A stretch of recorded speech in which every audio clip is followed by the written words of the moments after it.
여러분은 어떻게 초콜릿을 좋아하십니까? 어떻게 커피 같은 거 좋아하셔요?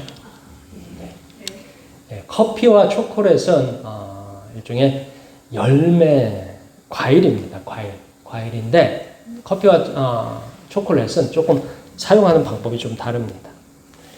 우리는 과일에 과육을 먹고요, 씨앗을 버립니다.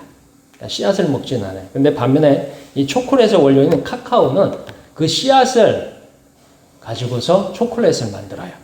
그리고 커피도 그 씨앗을 가지고 사용을 합니다. 즉 씨앗을 볶아서 가루로 만들어서 사용을 합니다. 가끔 그 TV나 방송에 보면 이 초콜릿의 열매는 카카오 열매가 나옵니다. 카카오 열매가 익으면 노랗게 익어요. 근데 그 익은 열매를 쓰는 게 아니라 그 카카오 열매는 버리고 그 속에 무엇을 사용한다고요? 씨앗을 사용을 해요. 커피도 수확을 할 때 보면 빨갛게 익습니다. 마치 앵두가 익듯이 이렇게 빨갛게 익는데 그 빨간 과육을 쓰는 게 아니라 그 과육은 벗겨버리고 그 속에 무엇을 쓴다고요? 씨앗을 사용을 합니다. 이게 초콜릿과 커피는 이렇게 좀 특별한 차이를 가지고 있는 기호식품입니다. 왜 이야기를 하냐면 오늘 성경에 우리가 읽는 성경에는 복음이란 말이 처음 나옵니다. 복음. 오늘 성경에는 천국 복음이란 말로 표현합니다. 예수님께서 회개하라 천국이 가까이 왔느니라 라고 말씀하시면서 세상에 전하신 복음입니다. 근데 오늘 우리가 전하는 복음은 조금 다릅니다. 우리가 전하는 복음은 우리는 예수님을 믿으세요 이렇게 전합니다. 예수님께서는 어떻게 하셨다고요? 회개하라 천국이 가까이 왔느니라 하면서 이것을 천국 복음이라 성경은 그렇게 설명하고요. 우리가 복음을 전할 때는 누구를 믿으라고요? 예수님을 믿으세요. 이렇게 전합니다. 약간 다르지요. 그러면서 결론은 동일한 믿음에서 시작하고 동일한 결과에 도달합니다. 바로 살아계신 하나님 아버지와 구원에 대한 이야기는 같습니다. 그렇다면 왜 예수님과 우리는 다르게 말하고 같은 결론에 도달할까요? 오늘 말씀을 통해서 예수님을 기억하고 믿으며 하나님의 약속을 붙들기를 축원합니다. 자, 천국을 전하기 시작합니다. 이스라엘 사람들에게 구약 성경은 너무도 먼 이야기입니다. 우리가 구약 성경에 나오는 유대나라 마지막에 멸망할 적에 시드기야 왕에 의해서 바벨론 느부갓네살 왕에 의해서 멸망해요. 그리고 유대나라가 멸망하고 선지자들이 그 후에도 가끔씩 등장을 해요. 하박국이나 학개나 스가랴냐, 스바냐냐 이런 선지자들이 등장해가지고 포로기 이후에도 하나님의 선지자들이 등장해서 하나님의 말씀을 전달을 합니다. 그런데 어느 순간부터 하나님 말씀을 전달하는 선지자가 나오지 않아요. 그렇게 흘러간 시간이 약 400년입니다. 그러니까 우리나라 따지면 조선 왕조 내내 그 정도의 시간 동안 하나님의 말씀이 아무도 전달하는 사람이 없어요. 그러니까 대다수 이스라엘 사람들에게 하나님은 일종의 종교의 대상일 뿐이에요. 그래서 이스라엘 사람은 종교로서 유대교를 의지하였지 실제로 하나님에 대한 확신이 없습니다. 마치 종교에서 말하는 언어적인 도구, 마치 규칙이 그러니까 하는 정도로 이해하고 있습니다. 우리가 이제 부활절 되거나 성탄절 되면 교회마다 세례를 받아요. 그러니까 세례 받을 적에 꼭 묻는 질문이 있어요. 여러분 예수님을 믿으십니까? 라고 물으면 세례 받는 사람 뭐라고 대답해야 돼요? 믿는다고 대답해야 되죠. 나는 이제 솔직하게 못 믿는데요 하면 세례를 받을 수 있어요? 없어요? 못 받죠. 그러니까 이스라엘 사람들에게 하나님은 그런 거예요. 그냥 믿어야 되는 것. 규칙이 그러니까 이렇게 하나님을 이해하고 있었습니다. 다 함께 12절에서 17절까지 말씀을 읽겠습니다. 12절에서 17절까지 말씀 함께 읽겠습니다. 시작. 예수께서 요한이 잡혔음을 들으시고 갈릴리로 물러가셨다가 나사렛을 떠나 스불론과 납달리 지경 해변에 있는 가버나움에 가서 사시니 이는 선지자 이사야를 통하여 하신 말씀을 이루려 하심이라 일렀으되 스불론 땅과 납달리 땅과 요단강 저편 해변길과 이방의 갈릴리여 흑암에 앉은 백성이 큰 빛을 보았고 사망의 땅과 그늘에 앉은 자들에게 빛이 비치었도다 하였느니라. 이때 예수께서 비로소 전파하여 이르시되 회개하라 천국이 가까이 왔느니라 하시더라. 아멘. 400년 만에 들려온 이 세례요한의 음성은 이스라엘 민족에게 너무 신선한 이야기입니다. 과거 조상들의 이야기, 선지자들의 기록, 성경에 나오는 모든 옛날 이야기를 현재 다시 말하는 사람입니다. 이전에 선생들이 말하던 내용과 다릅니다. 회개하라, 천국이 가까이 왔느니라 소리 높여서 외칩니다. 자, 그렇다면 이스라엘 민족에게 천국은 어떤 나라일까요? 천국, 회개하라. 뭐가 가까이 왔다고요? 천국이 가까이 왔다. 이스라엘 민족에게 천국은 가장 이상적인 나라입니다. 우리가 생각하는 천국도 이상적인 나라지만 이스라엘 민족에게는 이 천국의 모형이 있어요. 천국 하면 어떤 것과 같은 나라냐 하는 모형이 있는데 그 천국의 모형은 분명히 있습니다. 바로 다윗과 솔로몬 왕이 다스리던 왕국입니다. 그러니까 하나님의 축복하는 왕이 통치하는 나라, 그게 이스라엘 민족이 생각하는 천국이에요. 그들은 강력한 통치력으로 주변 나라를 정복하고 지배했으며 그 나라는 부유했습니다. 하나님의 축복을 받은 왕이 다스리던 나라였습니다. 그래서 예수님도 뭐라고 하면 우리가 예수 그리스도라고 부르죠. 그리스도가 기름 부음 받은 자라는 뜻이에요. 하나님의 기름 부음, 하나님의 축복을 받은 왕이 통치하는 나라. 그래서 그 왕이 통치하는 동안 하나님의 축복이 그 나라에 내리고 하나님의 축복이 그 나라에 주어지는 거예요. 그래서 이 이스라엘 사람들이 생각하는 천국은 오늘 우리가 생각하는 천국과는 조금 다릅니다. 그래서 사도행전에서 예수님께서 승천하셔요. 구름 타고, 사도행전에 구름 타고 올라가셨다고 했죠. 구름마차가 딱 댕기면서 이제 그 구름에 올라타시면 이제 어떻게 예수님은 올라가시는 거예요. 그러니까 제자들이 마지막으로 예수님 앞에 물은 게 있어요. 예수님, 제발 하나만 대답해 주고 가세요. 하나가 뭐냐? 주께서 이스라엘 나라를 회복하심이 이때니까 라고 물어요. 그러니까 이스라엘 민족에게 천국은 이스라엘 땅에 하나님의 복을 받은 왕이 통치하는 나라입니다. 더욱이 이스라엘의 변경에 사는 사람에게 예수님의 말씀은 굉장한 소망입니다. 성경도 오늘 이렇게 되어 있어요. 스불론 땅과 납달리 땅과 유단강 저편 해변길과 이방의 갈릴리여 흑암에 앉은 백성이 큰 빛을 보고 사망의 땅과 그늘에 앉은 자들에게 빛이 비추었도다 하였느니라. 구약시대의 선지자들, 하나님의 사람은 항상 어디에서 활동을 했냐면 이 구약시대 선지자가 나오면 선지자들은 항상 왕이 사는 도시에 가서 활동했어요. 그러니까 예루살렘에 가거나 북이스라엘도 중요한 도시들, 사마리아나 이런 도시에서 선지자들이 활동을 했어요. 이스라엘의 중요한 지역에서 일하니까 이 선지자들이 일하는 그곳이 사실은 뭐예요? 하나님의 관심 지역이에요. 근데 예수님은 어디서 활동하셨어요? 바로 이 이스라엘의 변경 북쪽에서 활동했어요. 아무도 관심을 기울이지 않는 곳에서 천국을 전하기 시작했습니다. 사람들은 드디어 이곳에 예수님 나라의 중심이 되겠구나 했어요. 예수님이 어디서 활동하셨어요? 이 갈릴리 주변. 그리고 나사렛과 북쪽 지역의 이 주변, 가버나움 요 일대에서 예수님이 활동하는 거예요. 그럼 예수님 나라가 어디에 형성이 되겠어요? 그 지역에 형성이 되는 거예요. 사람들은 그래서 생각했어요. 이번 선지자, 이번 예수님은 예루살렘에 가서 활동하는 게 아니라 이 변경 땅, 그동안 아무도 관심 없던 이 땅에서 활동한다라고 그렇게 믿었습니다. 사람들이 이곳이 예수님 나라의 중심이 되겠구나 하고 기대했습니다. 우리가 생각하는 천국과는 차이가 있습니다. 우리가 생각하는 천국은요, 우리가 죽어서 가는 나라 또는 예수님께서 다시 오실 때 세워지는 새하늘과 새 땅과 새 예루살렘으로 믿습니다. 예수님을 통해서 천국이 완성될 것입니다. 예수님의 굳건히 붙들기를 축원합니다. 자, 예수님은 변경에서 천국 복음을 전합니다.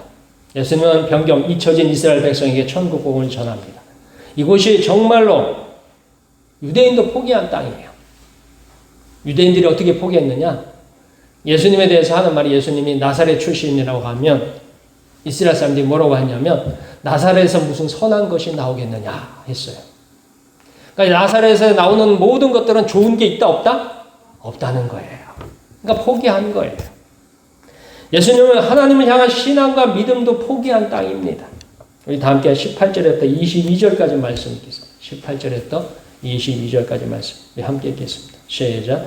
갈릴리 해변에 다니시다가 두 형제 곧 베드로라 하는 시몬과 그의 형제 안드레가 바다에 금을 던지는 것을 보시니 그들은 어부라. 말씀하시되 나를 따라오라. 내가 너희를 사람을 낳는 어부가 되게 하리라 하시니 그들이 곧 그물을 버려두고 예수를 따르니라. 거기서 더 가시다가 다른 두 형제 곧 세베대의 아들 야고보와 그의 형제 요한이 그의 아버지 세베대와 함께 배에서 그물 깁는 것을 보시고 부르시니 그들이 곧 배와 아버지를 버려두고 예수를 따르니라. 아멘. 예수님은 갈릴리에서 자신의 제자들을 선택하십니다. 오늘 성경에는 베드로, 안드레, 야고보, 요한, 물고기를 잡는 어부를 갖다 성경에 보면 사람을 낳는 어부로 만들겠다 약속하면서 불렀습니다. 사실 예수님 시절에 사람들이 다 태어나면 똑똑하고 잘난 사람은 다 예루살렘에 살았어요. 그래서 예수님 시절에 예루살렘에서 공부한 사람이 인정을 받았습니다. 그래서 유명한 랍비 선생들은 자기의 제자를 뽑을 적에 예루살렘에 가서 바리새인 중에 제자를 선택했습니다. 근데 예수님은 가장 비천한 사람들을 대상으로 제자를 선택합니다. 예수님의 고향 나사렛, 북쪽의 갈릴리는 하나님 말씀에 무지한 지역입니다. 심지어 관심도 없습니다. 하나님 말씀에 관심이 없어요. 왜요? 먹고 사느라고 바쁩니다. 빠듯한 곳이에요. 훗날 예루살렘의 유대인이 예수님의 제자들을 평가하기를 학문이 없는 자 이렇게 평가했어요. 왜 학문이 없다 했냐면 이건 소위 말해서 좀 표현을 온화하게 한 거고 한마디로 뭐냐면 글도 모르는 무식한 놈 이런 뜻이에요. 뭐라고요? 글도 모르는. 그러니까 이 예수님의 제자들인 가장 예수님의 수제자 베드로, 그 베드로의 형제 안드레, 그리고 그들과 늘 부디 베드로와 이 경쟁했던 야고보와 요한 다 모두 뭐라고요? 학문이 없는 자. 그러니까 한마디로 해서 정규 학교를 나오지 않았어요. 정규 교육을 받은 게 없어요. 그러니까 한마디로 해서 낯 놓고 기억자도 모르는 무식한 사람들이라는 평가를 받습니다. 그런데 예수님은 그들을 선택합니다. 바로 천국 복음을 증거하기 위해서 제자를 삽니다. 예수님께서 천국 복음을 통해서 보여주신 것은 하나님 아버지입니다. 예수님이 이야기했죠. 회개하라. 천국이 가까이 왔느니라. 그러면서 예수님 뭘 하셨어요? 기적을 베푸셨어요. 예수님이 하시는 말씀이 회개하라. 천국이 가까이 왔느니라 하셨어요. 이스라엘 사람들에게 천국은 옛날 이야기예요. 옛날에 다윗과 솔로몬 왕이 큰 나라를 만들었더라. 하나님의 축복을 받은 왕이 다스리니까 온 나라, 온 백성들이 부유해지고 강성해지고 그 나라가 평안하고 행복했더라. 이런 옛날 이야기예요.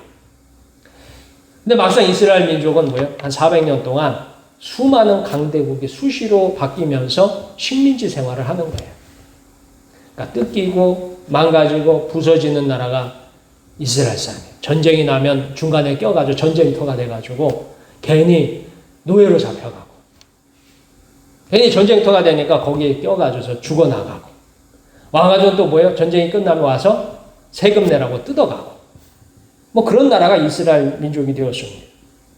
그러니까 이 예수님께서 천국을 전파했을 적에 사람들이 생각할 적에 그래 우리 조상들이 살았던 그때가 천국이었지 이렇게 생각하는데 예수님은 거기서 한 발 더 나가서 기적을 베푸시기 시작해요. 병든 자들을 고쳐요. 가난한 자들에게 복음이 전파돼요. 그러니까 죽은 자가 살아나는 그런 역사를 예수님께서 계속 이루게. 그러니까 이 예수님이 많은 일을 하시는데 이것을 가리켜 요한복음 3장 2절에 보면 이 니고데모 올라가자면 국회의원이에요. 국회의원. 이 니고데모가 찾아와서 이렇게 얘기해요. 라비여 우리가 당신은 하나님께서 오신 선생인 줄 아나이다. 하나님께서 함께 하시지 아니하시면 당신이 행하시는 이 표적을 아무도 할 수 없음이니이다. 라고 고백합니다. 그러니까 예수님의 기적은 천국을 증거하는 하나의 수단입니다. 그러니까 예수님이 뭐라고 해요? 천국이 있다고 하죠. 근데 백성들은 뭐예요? 안 믿어요. 반신반의해요. 근데 예수님이 뭐를 통해서? 기적을 통해 가지고 하나님이 기적을 일으키는 것처럼 하나님이 만드신 천국도 어떻게 해요? 있다라는 거예요. 하나님께서 기적을 통해서 함께 하신 것처럼 반드시 회개하는 자에게 천국이 올 것이다. 난 내용입니다. 천국은 하나님께서 약속하신 곳입니다. 그 천국은 성경에만 있는 곳이 아니라 실제로 있으며 그곳에 우리가 들어갈 수 있다는 이야기입니다. 그래서 예수님은 나를 본 자는 아버지를 보았느니라고 하십니다. 그 천국 복음은 예수님께서 행하신 일, 기적들을 통해서요, 하나님의 살아계심과 일하심을 보여주셨습니다. 당시 예루살렘의 유대인 지도자 바리새인들이 생각하는 구원, 회개, 신앙과 믿음에는 조건이 있습니다. 그러니까 예수님이 말하는 천국은 뭐예요? 회개하면 들어가는 천국이에요. 그러면 이 예루살렘의 지도자들이 생각하는 천국은 어떤 천국이냐? 선택받은 사람만 들어가는 천국이에요. 그들의 선택은 뭐예요? 일정 이상의 배움, 학문이 있어야 돼요. 최소한 뭐냐면 율법을 읽을 줄 알아야 돼요. 히브리어를 읽을 줄 알아야 되고, 아람어 정도는 쓸 줄 알아야 되고, 하다못해 헬라어 정도는 기록할 줄 알아야 돼요. 그러니까 교육을 받은 사람들. 그런 사람들이에요. 다음으로는 상당한 재산이 있어야 합니다. 왜 재산이 있어야 되느냐? 성경에 보면 그래 있어요. 안식일을 기억하여 거룩히 지키라. 제 5계명에 그렇게 되어 있죠. 안식일을 기억하여 거룩히 지키라. 그 말은 뭐예요? 안식일에 일하라, 일하지 말라? 일하지 말라. 자, 하루 벌어 하루 먹고 사는 사람이 안식일 날 일을 안 하면 어떻게 되겠어요? 굶어야죠. 그럼 안식일 날 일을 안 해도 굶지 않는 사람은 최소한 뭐예요? 재산이 있어야 되겠어요? 없어야겠어요? 재산이 있어야 돼요. 최소한 안식일 날 일을 안 해도 온 가족이 굶지 않은 정도의 경제력이 있는 사람이어야 돼요. 그래야 뭐냐면 율법을 지켜서 죄인이 되지 않습니다. 자, 안식일을 지켜서 죄인이 안 될 거냐? 안식일에 굶으면서 죄인이 안 될 거냐? 아니면 안식일에 일하면서 죄인이더라도 안 굶을 거냐? 하면 사람들이 뭘 선택하겠어요? 네, 죄인이 되더라도 안 굶는 길을 선택하죠. 그러니까 이 예루살렘에 사는 사람들이 생각하는 천국은 소위 말해서 신앙과 믿음은 부자의 소유고 배운 자의 사치품입니다. 즉 선택받은 사람이 갈 수 있는 천국, 하나님 나라의 입장권입니다. 예수님이 뭐냐면 회개하라, 천국이 가까이 왔느니라. 그렇게 얘기하시죠. 이것을 예수님은 갈릴리 나사렛 동네 가난하고 글도 모르고 주로 외세나 권세자들에게 조차도 버림받은 사람에게 천국을 전합니다. 이 예수님이 전한 천국은 믿음도 신앙도 하나님의 선물입니다. 그리고 천국도 하나님의 선물입니다. 우리가 가진 신앙과 믿음도 하나님의 선물이었음을 기억하시길 축원합니다. 자, 마지막으로요. 예수님은 잃어버린 영혼을 찾고 계십니다. 우리는 예수님께서 잃어버린 영혼을 계속해서 찾습니다. 예수님은 예루살렘에도 왕궁에도 부유한 자에게도 복음을 전할 수 있었습니다. 예수님은 이스라엘 중에서 잃어버린 영혼을 찾아서 복음을 전합니다. 다 함께 23절부터 25절까지 말씀을 함께 읽겠습니다. 시작. 예수께서 온 갈릴리에 두루 다니사 그들의 회당에서 가르치시며 천국 복음을 전파하시며 백성 중에 모든 병과 모든 약한 것을 고치시니 그의 소문이 온 수리아에 퍼진지라. 사람들이 모여 앓는 자 곧 각종 병에 걸려서 고통당하는 자, 귀신 들린 자, 간질하는 자, 중풍병자들을 데려오니 그들을 고치시더라. 갈릴리와 데가볼리와 예루살렘과 유대와 요단강 건너편에서 수많은 무리가 따르니라. 아멘. 이스라엘 민족의 생각하기에는 천국 백성은 이미 선택이 끝났습니다. 그러니까 예루살렘에 사는 율법학자들, 대제사장들, 서기관들 이런 사람들은 하나님이 세운 또 다른 왕이 나타나가지고 이스라엘을 회복하더라도 그 이스라엘이 천국이 됐을 때 그 천국 백성이 될 사람들은 자기들이 먼저예요. 예루살렘에 사는 율법을 알고 또 율법을 지키면서 살고 스스로 인이라고 주장하는 사람입니다. 마침내 천국이 온다면 하나님의 선택받은 왕이 다스리는 나라가 된다면 태생적으로 좋은 집안에 태어나서 좋은 교육을 받고 재산도 있고 그 까다로운 율법을 지키는 소수의 사람만이 선택받아 들어가는 나라입니다. 이게 예루살렘 사람들이 기다리는 천국이에요. 왜요? 자기들은 율법을 잘 지켰어요. 사실 율법을 지킨 거는 자기들이 재산이 있고 자기들이 뭐예요? 조상들로부터 물려받은 지식이 있고 하기 때문에 율법을 지킨 거죠. 근데 일반인 이스라엘 사람들은 아이 뭐 성경도 모르는데요. 읽지도 못하는데요. 선지자의 글이 뭔지도 몰라요. 그런 사람들이 어떻게 율법대로 그렇게 살 수 있겠어요? 글도 모르는데. 근데 새로 요한은 회개하라 천국이 가까이 왔다고 말하면서 현재의 삶을 바꾸어서 비교적 간단한 하나님의 면을 지키면 천국의 백성이 된다고 합니다. 그래서 아주 많은 사람들이 세례 요한에게 와서 세례를 받았어요. 회개의 세례를 받았어요. 뭐가 되기 위해서요? 예, 천국의 백성이 되기 위해서 세례를 받은 거예요.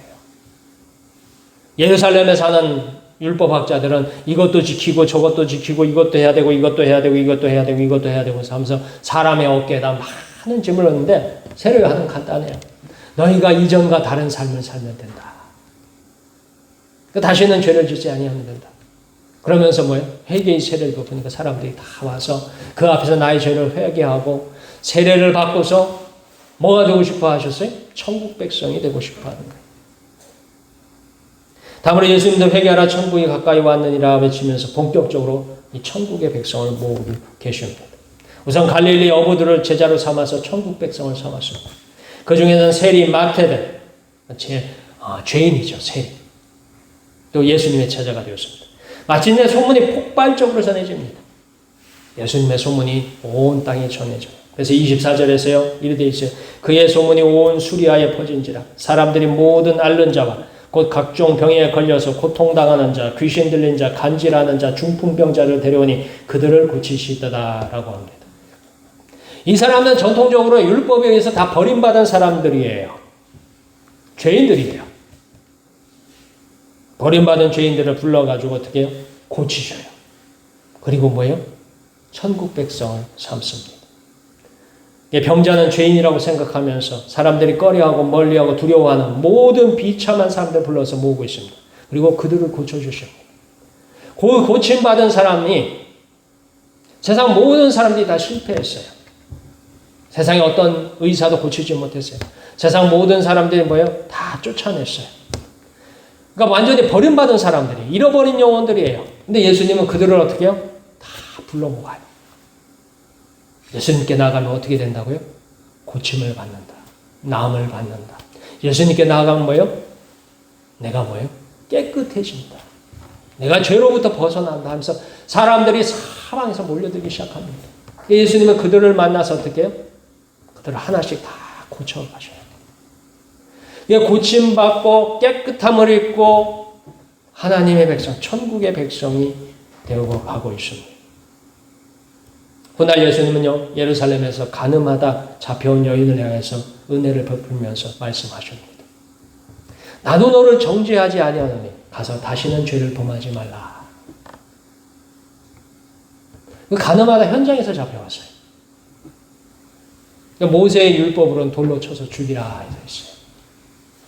모세는 돌로 쳐서 죽이라 하는데 당신은 어찌하겠나이까? 예수님을 묻잖아요. 예수님께서 땅에다 글을 쓰시면서 하시는 말씀은 너희 중에 죄 없는 자가 먼저 치라 그러잖아요. 그러니까 그 나왔던 사람들이 다 도망가 버리고 여인 혼자 남습니다.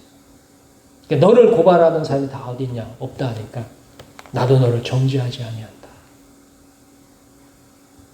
가서 다시는 죄를 범하지 말라. 그 여인은 율법적으로 버림받은 여인이에요. 더 이상 이스라엘 땅에서 살 수 없는 그런 여인인데 예수님은 그 여인조차도 뭐예요? 천국 백성 삼으십니다. 이렇게 예수님은 수없이 잊혀진 이스라엘 백성, 잃어버린 영혼을 천국 백성을 삼아서 회개하라 천국이 가까이 왔다고 전합니다. 예수님께서 행하시는 기적은요, 천국을 믿도록 했어요. 잊혀진 이스라엘 민족에 찾아오신 하나님을 알도록 전합니다. 이전까지 사람들은 하나님에 대해서 들었어요. 우리 조상 모세가 10개의 기적을 행했더라. 광야에서도 10개의 기적이 있었더라. 여호수아는 이런 기적을 행했고 사무엘은 저런 기적을 행하였고 다윗은 이런 일을 했고 솔로몬이 이런 일을 했더라 하면서 이스라엘 민족의 자기들의 조상이 하나님께서 찾아와서 어떤 일을 했는지 알아요. 심지어 모세는 뭐예요? 애굽 땅에서, 이집트 땅에서 하나님이 찾아와서 이스라엘 민족을 이집트 땅에서 탈출시켰더라는 것을 들었어요. 네, 거기까지 들었어요. 그러면 우리는 뭐냐 하는 거예요. 400년 동안 하나님의 선지자가 나타난 적이 없어요. 하나님의 기적이 털끝만큼도 보인 적이 없는 거예요.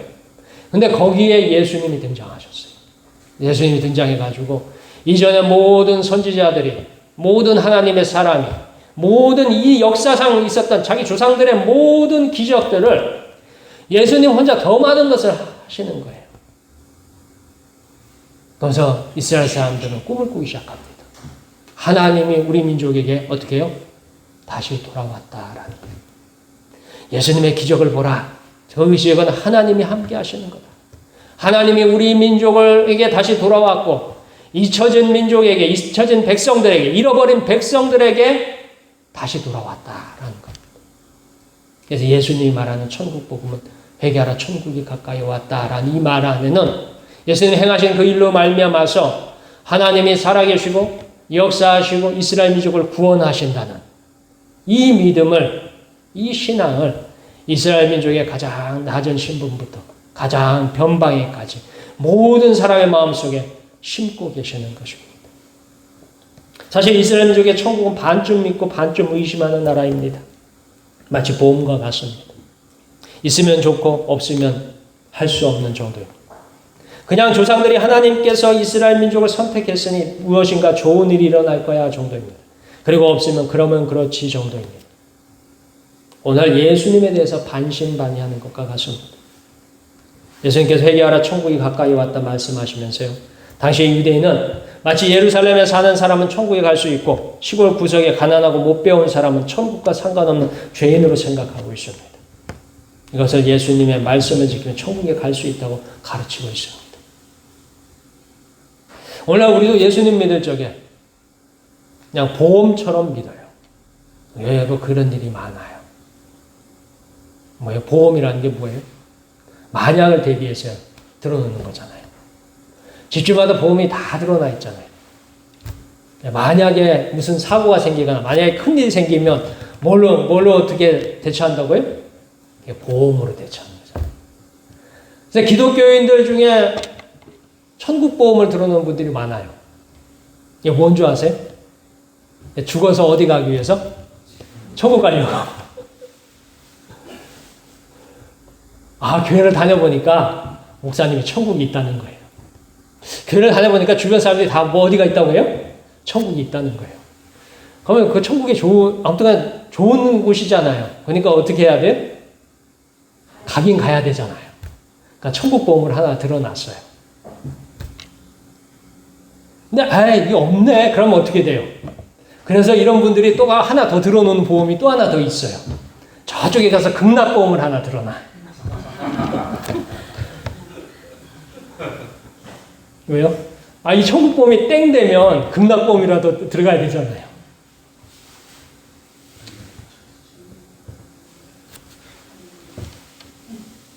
그러니까 신앙을 반신반의할 때 이런 일이 벌어져요. 우리가 예수님을 믿기만 하면 구원을 얻고 영생을 얻는 것. 이게 성경이 말하는 내용이에요. 오늘 우리가 믿어야 하는 내용이에요. 다만 예수님은 당시 이스라엘이 의심하던 천국을 이 천국 복음으로 전하고 있습니다. 그리고 우리는요, 예수님을 믿기만 하면 하나님의 자녀가 되는 천국 복음을 전하고 있습니다. 우리는 우리의 삶에 일어나는 세상 끝날까지 함께 하시는 예수님의 응답, 기적을 통해서 예수님을 믿고 의지하기를 축원합니다. 아멘. 우리 목포성교회 자꾸 제가 기도 수첩을 전하는 이유는 간단해요. 왜요? 제발 내 눈으로 보고 내 손으로 쓰고 내가 어떻게 해요? 확인하는 거예요. 누가 계시다고요? 하나님. 그 예수님이 말씀처럼 우리에게 뭐예요? 기도의 응답을 하시고 우리를 사랑하시고 우리를 도우시는 그분이 분명히 계시고 그분이 약속한 천국도 분명히 있음을 믿으시길 축원합니다. 금주는 고난주간입니다. 우리의 죄를 위해서 고난 당하신 주님께 감사한 한 주간 되기를 축원합니다. 기도하겠습니다.